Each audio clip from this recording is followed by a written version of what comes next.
The desert sun was sinking low, casting long shadows across the quiet town of Redstone. Wooden signs creaked in the wind, and a dry dust swirled through the empty main street. At first glance, the place looked deserted, just another forgotten outpost on the edge of the frontier. But I knew better, because tonight Redstone was about to erupt. I had just ridden in from the north, my horse tired, its hooves heavy from the long road. The first thing I noticed wasn't the saloon or the sheriff's office or even the gallows standing ominously near the town square. It was the silence. The kind of silence that meant trouble was brewing, and everyone was holding their breath waiting. Then I heard it, the low hum of voices drifting on the wind. Not laughter, not music, but whispers. The kind of whispers that could set fire to an entire town. I tied my horse outside the saloon and pushed through the swinging doors. Inside, the air was thick with smoke and tension. Every pair of eyes turned toward me, some suspicious, some desperate, some downright angry. And at the center of it all, standing by the bar, with a half-empty glass in her hand, was Clara. Clara. The name alone was enough to draw men to their knees and drive others to madness. She wasn't just beautiful. She was dangerous. The kind of woman who could change the course of a town with a single look. And tonight that look was sharp as steel. "Evening, stranger," she said, her voice steady, though I could see the storm behind her eyes. "You came at the wrong time.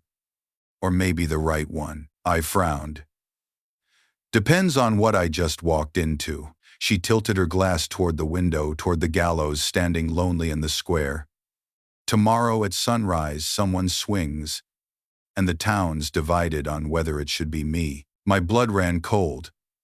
Clara wasn't just a saloon girl. She wasn't just another pretty face in the West. She was accused of murder. And the whispers I'd heard outside weren't just gossip. They were a countdown. The crowd in the saloon shifted uneasily. One man spat on the floor. Another slammed his fist against the table. "She killed him," a voice shouted from the back. "She lured Jameson out and put a bullet in him." I saw her myself. Clara's jaw tightened, but she didn't flinch. Instead, she set her glass down slowly and looked straight at me, as though I was the only person who could decide her fate. "Do you believe them?" she asked. I didn't answer. Not yet. Because in towns like Redstone, the truth was a slippery thing, and the line between justice and vengeance was as thin as a hair trigger. Before I could speak, the doors burst open. Sheriff Cole stepped inside, dust clinging to his boots, his star glinting in the lamplight. He looked tired, worn down by the weight of keeping peace in a place that didn't want peace at all. "That's enough," Cole barked. "The trial's done. The rope's ready. Sunrise tomorrow, justice will be served." But the way he said it, I could tell. Even he wasn't sure if justice was the right word. The saloon erupted into chaos. Some cheered. Others jeered. A few slammed their fists and demanded blood tonight, not tomorrow. And through it all, Clara stood still, her hands steady, her eyes locked on me. "You don't know me," she said softly, almost drowned out by the noise. "But if I died tomorrow, the truth dies with me." And just like that, I was hooked. Because something about her words, something about the fire in her eyes, told me this wasn't just another outlaw story. This was bigger. Outside, the crowd grew louder. I stepped onto the wooden porch and looked toward the square.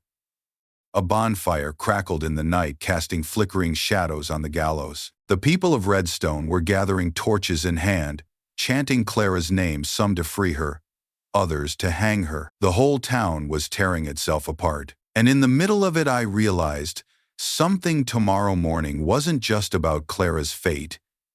It was about Redstone's soul, and maybe even my own. I glanced back at Clara through the saloon window. She stood alone now, sipping her drink, her expression unreadable.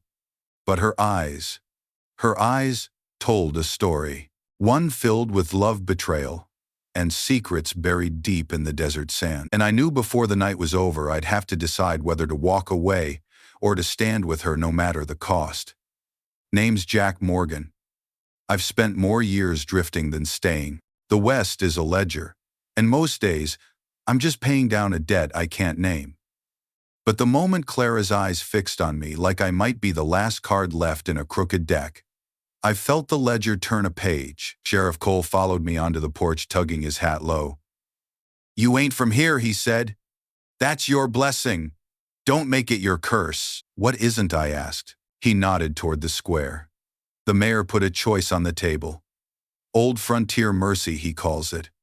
If some man takes Clara as his lawful wife before sunrise, we spare her the rope.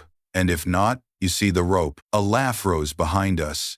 It had the scrape of a nail across a coffin lid. A rancher with a face like a busted brick said, "Why save her at all? Jameson's dead." "Jameson's dead," Cole said, "but that don't make every angry rumor a truth." He went back inside. I stayed watching the square. I don't like crowds. They make lies contagious. I was turning to leave when a whisper slipped close to my ear. "Marry her, if you like, stranger," the voice said. "It won't keep her alive past dawn." I wheeled and saw nobody. Just the edge of the crowd, shifting the way snakes move under grain. Back inside, Cole read the room the way a gambler reads hands and made a show of placing 2 deputies near the door. It wouldn't help if a storm came, but it made folks feel like shelter existed. Clara stepped away from the bar and stood with her back to the mirror. Her reflection looked calmer than she did. "Tell me why the town wants you dead," I said. "Because they want Jameson alive," she answered. "And since they can't have that, they want a comforting story. He was good. I was wicked. Justice is a straight line. Is it number?" She lifted the locket from her collar. Let it swing. Jameson wasn't half what he pretended. He laundered gold for men who would burn this town for the smoke. "Which men?" She looked past me. The door swung. Cold wind and 3 new faces walked in. Out-of-towners. Their hats too clean. Their boots too quick to stop. The one in front had a thin white scar on his cheek like a careless signature. He took one look at Clara and smiled, with the kind of ease that comes from thinking you own the ending. "You'll come with us," he said to her, voice pleasant. "Sheriff can save himself the trouble of a sunrise." Cole's hand drifted to his holster. "You must be lost," he said. "We're never lost, Scarface," replied, smiling wider. "We're expected." Men reached for guns without meaning to. The room held its breath too long and trembled. Clara stepped sideways, putting herself between the door and the back stairwell. Scarface noted it, then nodded, as if they'd completed a silent bargain. And then, I made a choice I would not be able to unmake. "I'll take the offer," I said. My voice sounded like gravel moving in a dry creek. "I'll marry her." It cut through the saloon like a whip crack. You could have stacked the stairs like cordwood. Cole didn't look surprised. He looked relieved in a way that made pity a dangerous thing to feel. Scarface laughed gently, as if amused by a child's invention. "Romantic," he said. "But dawn is a long way off. And a promise, without a gun beside it, is just air." Cole ushered us out the side door, his deputies closing in behind a shield as thin as pride. "I can get a preacher out of bed," he said, jaw clenched. "If you're set on this." Clara glanced at me only once, quick as a sparrow. "You don't have to," she whispered. "I know," I said. "I still will." The church sat at the far end of Redstone like it had walked there and run out of breath. The cross leaned. The bell hung crooked. Preacher Hale answered on the first knock, eyes clouded but awake, and opened his Bible the way practiced hands open a well-oiled rifle. We stood before the altar lamplight, cutting our shadows into pieces along the boards. "Do you, Jack Morgan?" he began. "I do. And do you, Clara Bell?" She waited. The moment stretched thin. Outside, a far-off shout rose and fell like someone hurting at a distance. Finally, she said it. "I do." Hale nodded, a small, grateful surrender to ritual. "By the authority granted to me, I pronounce." He didn't say the rest because a pane of stained glass sighed and cracked. Wind shouldered the door. Somewhere outside, boots pounded wood. Hale's eyes flicked to the shotgun propped behind the pulpit. He didn't reach for it. He finished the sentence, "Gently, you husband and wife." He closed the book and spoke even softer. "You've yoked yourself to a story older than this town. Be kind inside it." We left by the vestry door into an alley that smelled like rain that never came. The innkeeper owed me nothing but caution. He gave me a room anyway. Clara sat on the edge of the bed and turned the locket in her fingers, the way a gambler palms a coin he hopes is lucky. The lamplight made a halo that did her no favors. It showed the exhaustion behind her steady posture. "You can still walk," she said. "No one would blame you." "I came through the door," I said. "I'll leave when there's a door worth walking through." We slept like people who wear boots to bed.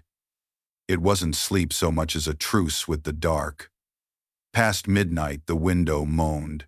Then the whisper of a blade, the suck of glass leaving putty, and a shadow moved through the wall as if it had a right. "Run," I said. She didn't hesitate. We hit the hall. The floorboards shouted for help under our weight. A man's curse split the air behind us then. The dry cough of a pistol. We took the stairs 2 at a time, and the last in a leap. The street was empty, empty the way a trap is empty, right before the teeth close. My horse shied at the sudden weight of us. I swung up, pulled Clara behind, and we were gone. Redstone fell away, a dim bruise in the dark. The desert opened like a map, and I picked a line only men with nothing to lose would follow. The wind tasted of salt and old fire. We rode until the gelding's breath turned to steam, and the rhythm of hooves became the only true thing left in the world. When we finally halted, dawn was still a rumor, and the land was knives and shadow. Clara slid down and stood with the locket pressed to her lip. The quiet was too large. "They won't stop," she said. "Because of Jameson?" I asked. "Because of the men behind him," she said. "Because of my father." The word father can be a blessing or a wound. The way she said it was both. She opened the locket. A tiny portrait glimmered a severe face, handsome in the way granite is handsome. He leads a band that calls itself the Black Vultures. They take what others dig, and they turn towns into rumors. He used to say a daughter is the safest place to keep a secret because no one thinks to rob a heart. "You have his secret." "I used to," she said. "Now, I have mine." She snapped the locket shut. The click was final as a verdict. Before I could ask what any of it meant, the night answered for her. A soft crunch moved across the earth here and there like footsteps that had practiced not being heard. Shapes detached themselves from the rocks, 6 men, rifles in practiced hands. And behind them, tall and spare, came a man with a white seam cut across one cheek, the scar pulling his smile awry. Clara's breath hitched. Mine went somewhere I couldn't follow. "Hello, daughter," the man said. He said it like a landlord says your name when the rent is due. He didn't look at me yet. Predators don't study a distraction until it stops being distracting. He studied Clara, as if checking his own signature on a deed. "You ran too far," he said. "You always were poor with distances." "I learned it from you," she replied. And I saw the steel in her stand taller than her fear. The men fanned out. Their rifles were not clean, which means they had been loved. The one closest to me wore a scarf high. His eyes were busy hunting corners that might birth trouble. Somewhere a coyote called once and then thought better of it. "You'll come back," her father said. "Redstone can have its little morality play. We have work." Clara shook her head. "Number?" He raised one brow. It was almost amused. "No is not a word you say to me." "Then hear it again," she said. "Number." He let the moment sit. The desert attends to silence. It carries it farther than sound. Then he gestured lazily toward me as if swatting a fly. "Who is this?" "My husband," she said. The word landed between us like a coin neither of us had expected to catch. One of the men laughed until her father's eyes cut his laughter clean. Convenient, he said. Marriage as a rope, with softer fibers. Mercy was on offer, I said, because a man has to stand somewhere. We took it, and now I'll take what is mine, he said. You can't take what a person refuses to be, Clara said. Watch me. He moved his hand. I moved mine. The rifles adjusted their conversations with the air. I've stood at a dozen edges. This one felt like the earth had chosen a favorite. Don't, Clara said, not to me. To him. Please. It clipped something inside him, a tendon no surgeon can touch. For the first time, heat reached his eyes. His hand dipped for his gun, and a single shot folded the distance between us.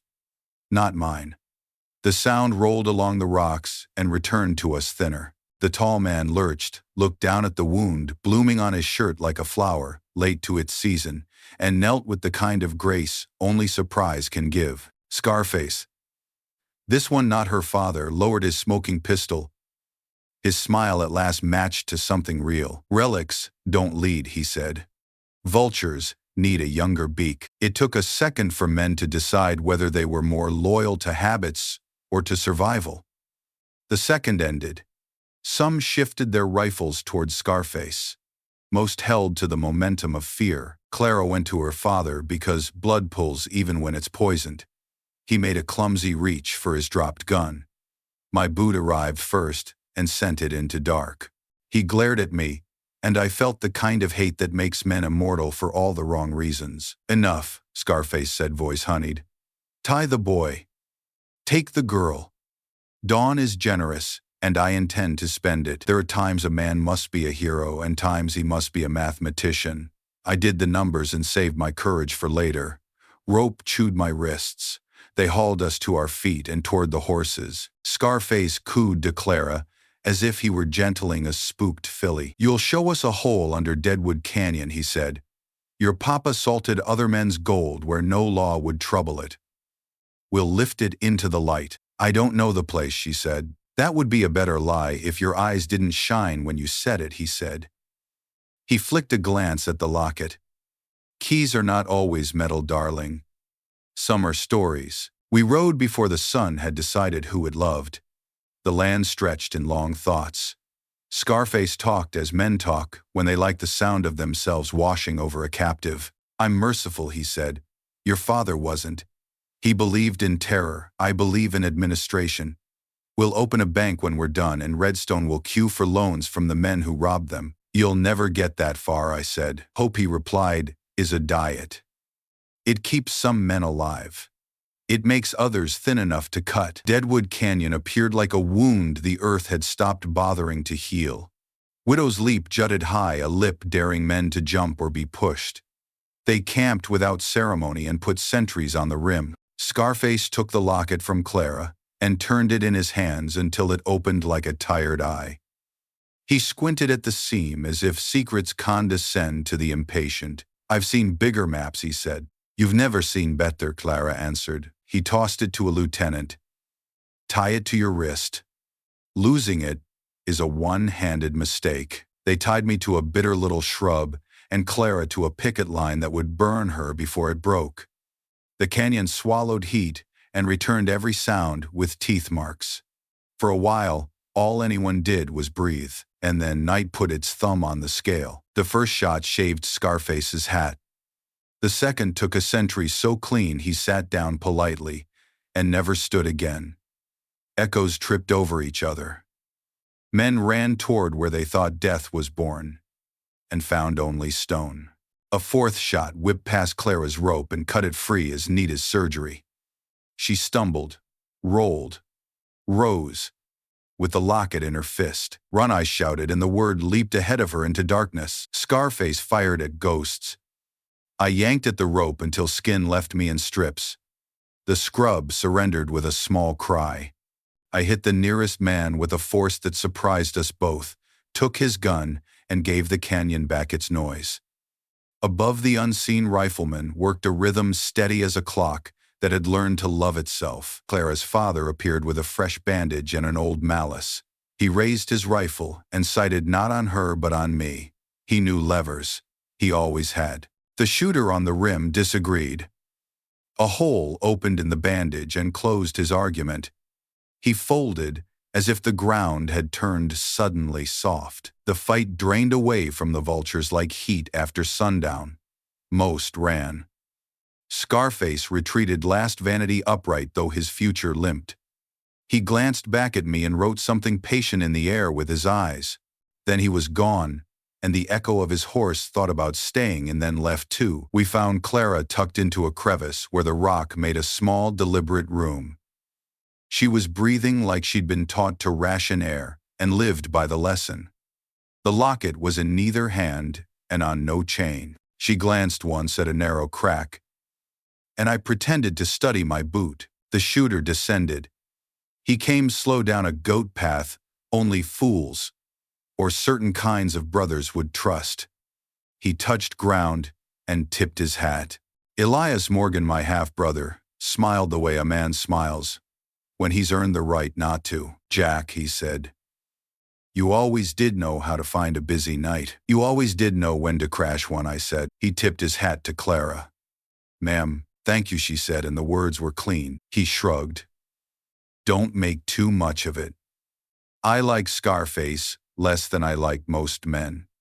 And I like most men less than I like coffee gone cold." We waited out a stubborn dawn together.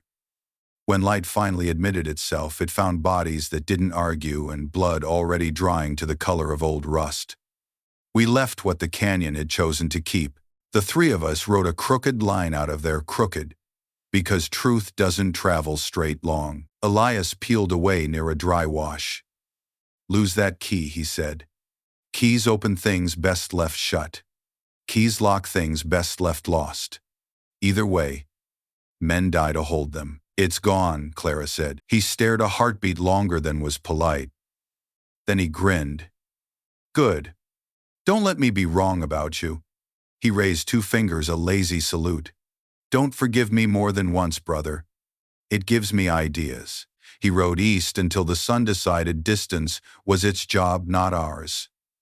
We found a town that didn't know our names, and rented a room that smelled like soap and floorboards warmed by patient light. I bought cloth and wrapped Clara's wrists in strips of my shirt. She let me, which felt like more trust than vows could buy. We ate bread hard enough to teach manners, and drank coffee that got better after we stopped complaining. We didn't talk about Deadwood at first. We talked about small facts, whether the window stuck, whether the bed would survive our weight, whether the mule in the yard had opinions. Sometimes, when she turned her head just so I saw a pale ring of skin where a chain had rested, and I looked away the way polite men do. Nights when sleep remembered our address, I kept a hand on the edge of the mattress like I meant to steady the earth if it tilted. Mornings we learned where the bakery kept its best loaves and where the smith sang to his iron. We were pretending at ordinary, and pretending done well enough for long enough turns into a kind of truth. Weeks later, in a saloon that wore a different name but the same scars, a man sat beside me and ordered whiskey without pointing. He didn't look at me for a count of 20, and then he did. Scarface. Clean shirt, careful smile. The scar bright under lamplight. Like a cut.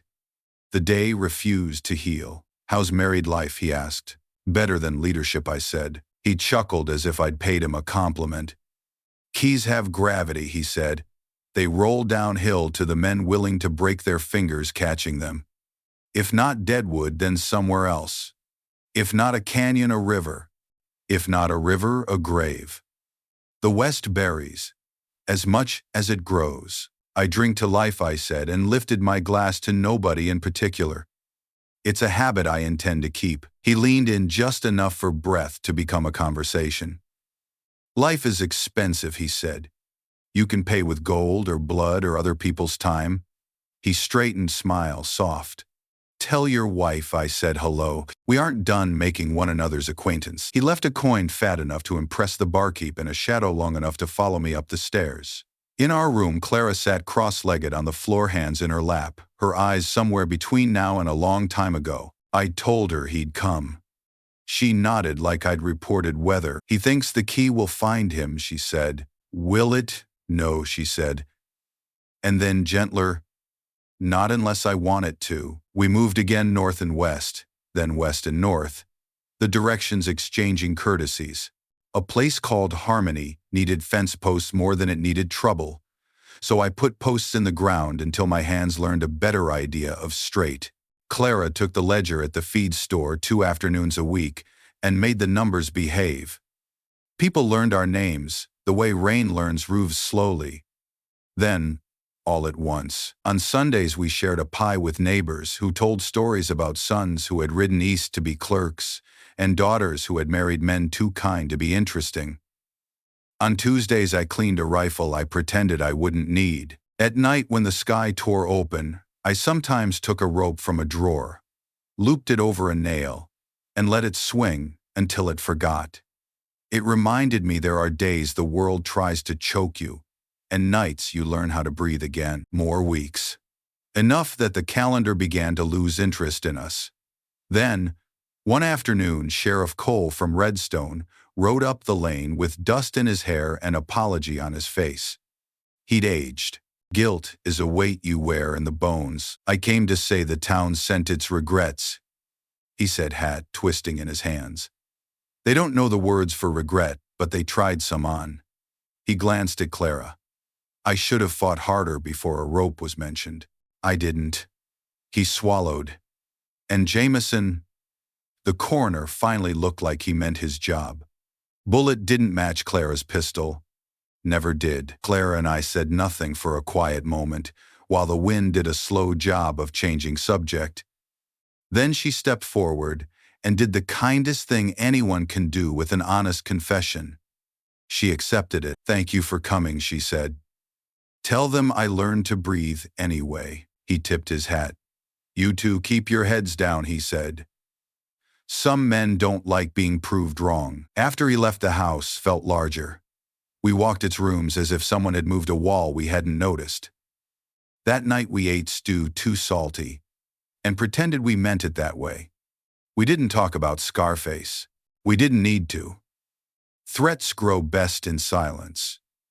Sometimes starving them works. It didn't. He came at dawn, which is a coward's hour, dressed as brave.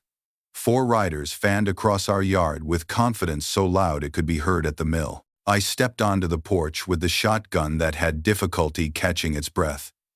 Clara stood behind me, not because she needed me as a wall, but so I would believe I was one. Scarface dismounted with ceremony. Domestic suits you, Jack, he said, but no house can stand on secrets. Hand me what belongs to me. Nothing here belongs to you, I said. He smiled at Clara. Deadwood is only one door. I've found another. The key will fit just as well. You can search the world, she said, but you won't find what I threw away. He tilted his head. Threw, he repeated, like a cat, turning a word on its paw. Where? In a place that doesn't care what men want, she said. He studied her a moment too long. You're braver than he deserves, he said, nodding at me.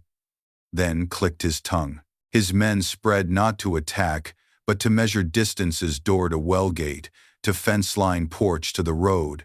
I'd tamp flat with my own feet.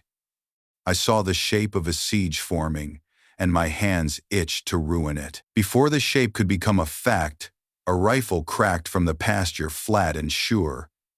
Scarface's hat went tumbling, in a repeat of a lesson he should have learned. The men scattered behind their horses. A second shot separated one from his courage. Elias emerged from the wheat, lazy as a fox in morning light. Didn't I say we weren't done, he called. Scarface laughed once, no mirth in it. You keep strange friends, Jack, he said. And stranger family. Truth doesn't mind strange company, I said. He mounted anger, tidy, vanity intact. This isn't over. It never is, Clara said, and the way she said it made me love her more for telling the truth, even to a man who would never thank her for it. They left. Elias tipped his hat, and tipped a bottle better men would have hidden. "You owe me a fence post," he said. "I put a hole where one should be." "I'll put your name on it," I said. "Don't you dare," he replied, and cantered away before gratitude could stain him. That evening, Clara and I sat on the stoop and watched the light pour itself into the dirt until there wasn't much left. "We could run again," I said. "We could," she agreed. "Or we could stay and make our staying an answer." There are moments when a choice stops being a fork and becomes a road. We chose the road that led straight, even if straight meant hard. Months worked on us, patient as rivers. We learned the names of lambs and the faces storms wear when they're only practicing. People waved first. Children came to our fence for cookies that failed an honest test, and passed the test. Children give anything handed to them with a smile. Sometimes a traveling peddler brought a rumor like a broken clock, still right twice a day. He said Scarface had started himself a bank down south, that he wore a suit badly, and hired men to call him Mister.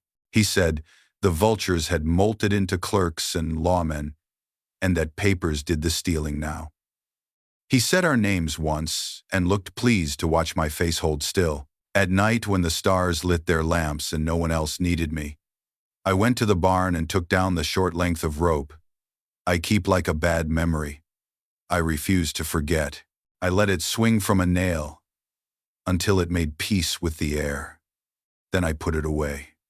Ritual keeps some men sane. It keeps me more honest than I would be without it. One winter, the wind made drifts against our door and tried to barter for entry with a sound like old bones. We kept it out with quilts and stubbornness. Clara read me a book she'd found in a trunk left by a woman who'd moved east. The book wasn't good, which made it perfect. We laughed where the author meant us to cry, and cried where she had tried to be clever. When spring came, we planted a tree, and when it lived, we toasted it with sour cider, because joy doesn't ask for quality. On a day like any other, Sheriff Cole's letter found us. It said Redstone had elected a different kind of mayor, that the gallows had been taken down, and the wood turned into school desks. It said he'd married a woman with a fast wit and a shorter patience, and that this had made him a better lawman. It said simply, "You were right to run, but I wish I'd been braver, so you didn't have to." Clara read it twice and put it in a jar with dried lavender. "For the shelf," she said, "proof that a town can change its mind." Scarface didn't visit again. That's its own kind of danger. A visible enemy gives a man something to aim at. An invisible one teaches you to live with your shoulders high. We learned anyway. We learned to dance in the kitchen to a tune the kettle made. We learned the exact time of evening when the porch steps are warm enough to sit but not hot enough to scald. We learned each other in ways vows only promise and life delivers on. Years will pass like this if you let them. Then something happens that reminds you the ledger never closes. It was a market day.